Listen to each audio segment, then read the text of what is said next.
Hello friends, I Vinod Kumar Jain, Associate Professor in Biyani Group of Colleges, welcome you all on the behalf of Guru KPO. Today I am going to deliver a lecture motivation on motivation. This topic is related to education psychology. Motivation जो है, motivation शब्द जो है Latin भाषा के mover शब्द से बना है और मूवर शब्द का अर्थ है टू मूव का अर्थ है गति करना, किसी भी कार्य को गति करना, गति प्रदान करना और उसे संचालन करने के लिए सबसे अधिक आवश्यकता पड़ती है, वो पड़ती है मोटिवेशन की।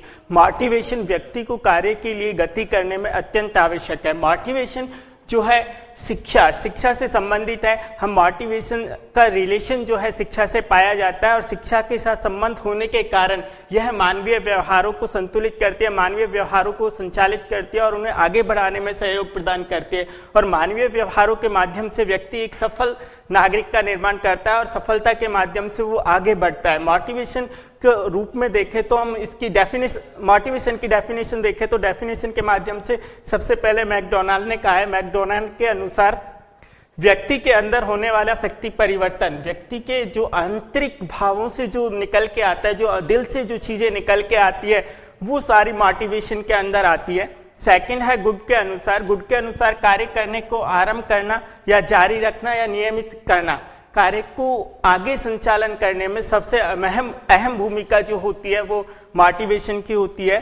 थर्ड आई ओपिनियन कि अभिप्रेरणा जो है सीखने का राजमार्ग है। मोटिवेशन जो है व्यक्ति जितना अधिक कार्य कर सकता है, जितना अधिक सीख सकता है, वो सारा मोटिवेशन कहलाता है। मोटिवेशन में आता है कि है क्या, हम कह सकते हैं कि मोटिवेशन व्यक्ति का कार्य करने का तरीका, सीखने की लालसा और उसे गति प्रदान करने की एक राजमार्ग के रूप में कहा गया है। वैसे कहा जाए तो मोटिवेशन में क्वेश्चन उठता है कि खाना क्यों आवश्यक है, पढ़ना क्यों आवश्यक है, बियानी ग्रुप ऑफ कॉलेजेस में पढ़ना क्यों आवश्यक है। तो इन सभी के पीछे देखा जाए तो एक अभिप्रेरणा ही ऐसा तत्व है जिसका महत्वपूर्ण भूमिका होती है, महत्वपूर्ण रोल होता है। और इन सब में मोटिवेशन के दो रूप हैं। मोटिवेशन का एक सकारात्मक रूप है और दूसरा नकारात्मक रूप। सकारात्मक रूप में अगर देखा जाए तो दिल से कही गई बात, व्यक्ति के अंदर से निकली हुई बात सकारात्मक सोच आती है। और नकारात्मक सोच में क्या होता है,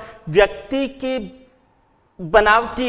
बनावटी चीजें, दूसरों के द्वारा करवाया गया कार्य नकारात्मक रूप में आता है, दोनों रूपों में आता है। अतः व्यक्ति लास्ट में अंत में कहा जाता है कि व्यक्ति के द्वारा दिल से किया गया कार्य उसे मोटिवेशन के अंतर्गत आता है। Thank you for watching this video. For more details, kindly visit on your website www.gurukpo.com. Thank you.